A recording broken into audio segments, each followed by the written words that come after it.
Out in the waters of the Gulf today, our David Muir was the only reporter to fly with the Coast Guard to the site of the rig explosion.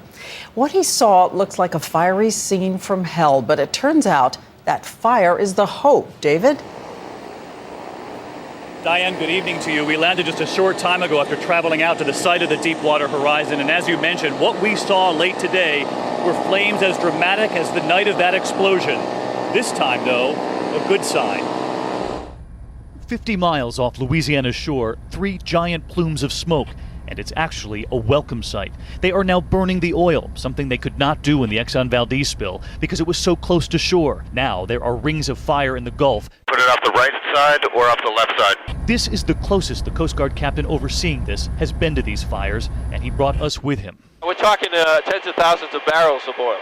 125,000 barrels have been burned so far at the site where the Deepwater Horizon sank, where now 2 tankers are collecting oil. And we asked about the ocean skimmers we saw, the largest skimmers of their kind, able to scoop up 8,000 barrels of oil a day. Yeah, now looking at Norway, France, Spain, some other European areas to get these skimmers on scene. We're 8 weeks in, so a lot of folks would ask, why now? Why didn't we get these larger skimmers earlier?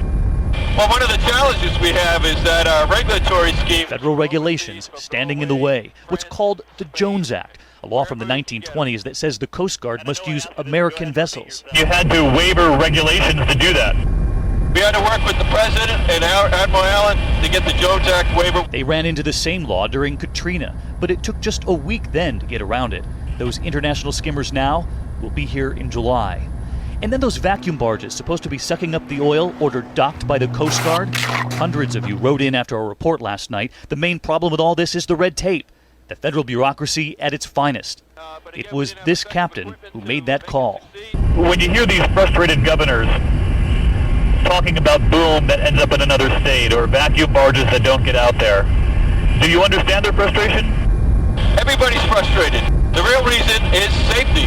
Absolutely, we don't want, my number one goal is make sure we get nobody hurt during this incident. David, is that captain aware of the thousands and thousands of people writing in up in arms because of the decision?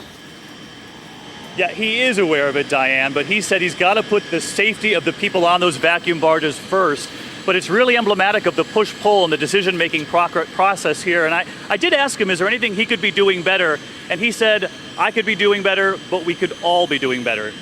Well, David, as you know, we have been asking another question of the Coast Guard. We promised everyone that we'd try again today to get an answer to the simple question, how much coastline has been hit by oil? We asked Admiral Thad Allen today. He's in charge of the cleanup. What we'll do is we'll put out a statement later on this morning that actually gives you the actual coastline impacted and the assumptions that are associated with it, so you actually have something in writing. Well, but for another day, we waited for the statement and it never arrived. So we decided we would make calls and go state by state. We asked the Coast Guard Incident Commander for Louisiana, for instance, who said he counts 187 miles of shore hit in that state alone. But the Joint Information Command there told us only 34 miles in Louisiana are currently impacted.